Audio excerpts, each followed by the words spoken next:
I don't see how Putin is in a position where he has to do anything, right? Like he's kind of holding all the cards, in my opinion. So what do you think, Zeke? I think it's a great first step, but I mean, Trump is at least doing something. It's not like before Biden. Biden just seemed confused the entire time.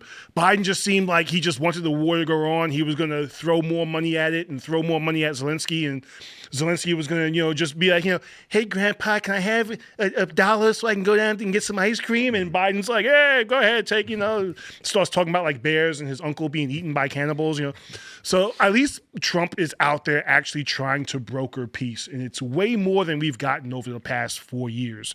And if Trump can actually make this happen, there's nothing the left can say about him anymore. They can't say, he came in there and he's this warmonger president and look at what he's doing. And they can't say anything about him anymore now because Trump took this awful mess that's been going on in Russia and Ukraine for the past 4 years and did something about it.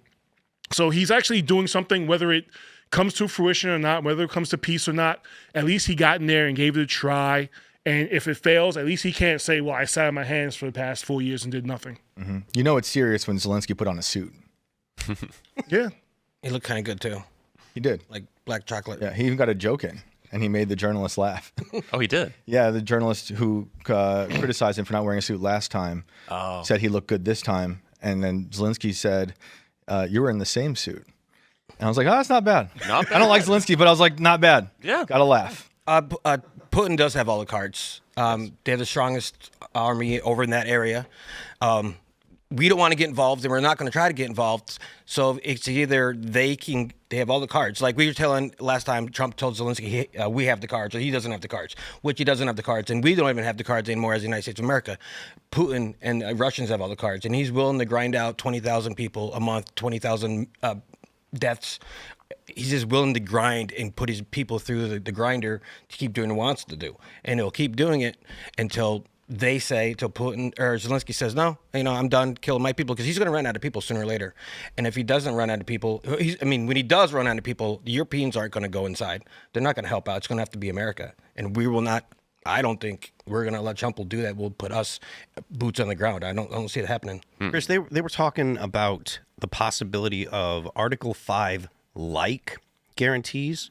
Now they're not going to have Ukraine join NATO, and I think that's a smart move. I think can't happen. That's good for the whole world. Yeah. You're right. I don't think that the rules of NATO actually prevent it because there's an ongoing conflict. Mm-hmm.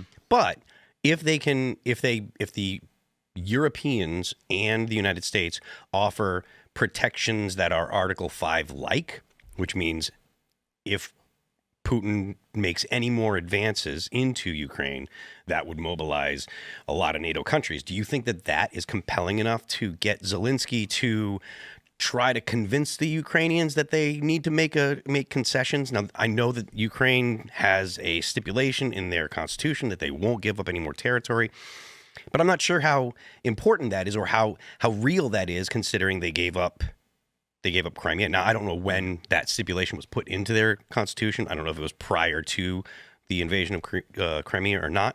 But do you think that that's enough of a guarantee to get Zelensky to move? It should be, but I'm not certain that it will be because, for years now, Zelensky's basically been having a hostage negotiation with reality. And he's not. I think that he's unhinged enough and demented enough to not understand that he has to take this deal, no matter what happens. Do you think he's just trying to save his own neck? Because there's a lot of people that think that if Putin does actually win, that Zelensky's a dead man. Well, yeah. What are his own people going to do to him? Like, he's looking at a really bad situation when this is over. When it's finally over, I don't know. He needs to get to an island somewhere. He'll come here. You think so? Yeah. He'll probably get like a Bethesda. Yeah. He'll be a politician here. No, he'll get like a CAA deal like Biden did after office, Florida. He'll be a comedian. He'll be our next Ben Stiller. Yeah. Oh God. He's going to be doing songs kind of serious dong on the keyboard. I am being kind of serious. Actually, I could see that happening, actually. Yeah, look, if it were a situation where the United States government has to pay for him or he gets a late night gig, give him a late night gig. I don't have to tune in. Yeah, Colbert. He can take over Colbert. Yeah, that would be great. Thanks for checking out this clip from Timcast IRL.